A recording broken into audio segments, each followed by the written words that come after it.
ఇక ఆర్మీలోకి 1,00,000 మంది అగ్నివీరులు ఏటా నియమించాలని యోచన, జవాన్ల తీవ్ర కొరత దృష్ట్యా నిర్ణయం, సైన్యంలో ప్రతి సంవత్సరం 60,000 మంది పదవి విరమణ.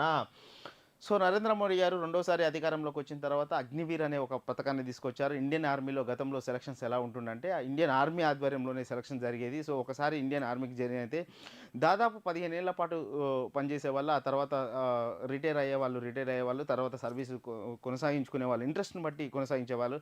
కానీ ఇప్పుడు ఈ అగ్నివీర్ పథకంతో మెరికల్ లాంటి యువకులు దాదాపు 18, 19, 20, 22 సంవత్సరాల మెరికల్ లాంటి యువకులను తీసుకొని వీళ్ళని ఒక 4 ఏళ్ళు మాత్రమే ఇందులో పనిచేయించుకోబోతున్నారు ఉన్నారు.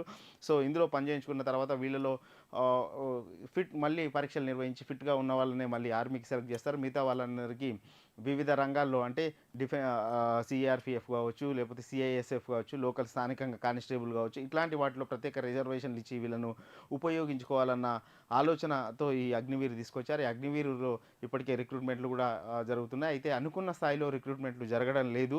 సో ఆ ఇండియన్ ఆర్మీలో రిటైర్మెంట్ శాతం కూడా చాలా వరకు పెరిగింది. సంవత్సరానికి 60,000 మంది రిటైర్డ్ అవుతారు. సో ఈ నేపథ్యంలో సంవత్సరానికి 1,00,000 మందిని తీసుకోవాలని ఇండియన్ ఆర్మీ భావిస్తుందంట. సో అందులో భాగంగా ఎవరైనా ఇంట్రెస్ట్ ఉన్న మెడికల్ లాంటి యువకులు ఎవరైనా సరే ఇంటర్ కంప్లీట్ కాగానే ఇంటర్ పాస్ ఉంటుంది కాబట్టి మెడికల్ లాంటి యువకులు ఎవరైనా ఉంటే అగ్నివీర్లోకి పోవాలనుకున్నది, ఈ దేశానికి సేవ చేయాలనుకునే యువకులకు మాత్రం ఇది ఒక మంచి శుభవార్త. సంవత్సరానికి సో 1,00,000 మంది ఉద్యోగాలు రాబోతూ ఉన్నాయి. అది 4 ఏళ్ళ 5 ఏళ్ళ మీకు ఒక క్రమశిక్షణ అలవడుతుంది. తర్వాత మీరు ఏదో ఒక బయటకు వచ్చిన తర్వాత బ్యాంకింగ్ సెక్టర్లో కావచ్చు, అనేక రంగ సెక్టర్లో సెక్యూరిటీ ఏజెన్సీల్లో కావచ్చు పెట్టుకుని ఏదో ఒక రకంగా మనం లైఫ్ లీడ్ చేయొచ్చు. కాబట్టి సో ఒక 1,00,000 మందికి అయితే డైరెక్ట్గా ఉద్యోగాలు ఇచ్చే కార్యక్రమాన్ని ఈ అగ్నివీర్ పథకం ద్వారా భక్తితో దేశం కోసం ఒక ఫైట్ చేసేందుకు కూడా ఉపయోగపడుతుంది. సో ఇదొక మంచి వార్తగా చెప్పొచ్చు.